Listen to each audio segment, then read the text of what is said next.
That was the mama bird, who is still hanging out in my pump house, and I can't do not a damn thing because she's laying her freaking eggs. But for those of you who are worried, it's all good.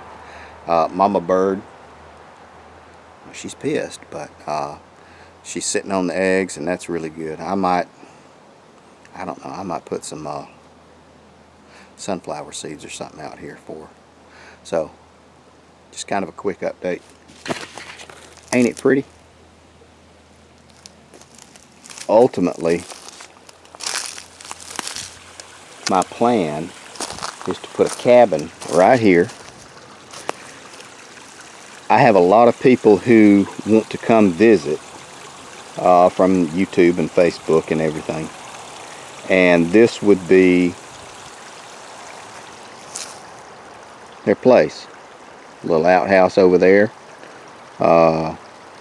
little bedroom, central heat and air, and if you wanted to come stay a couple of days,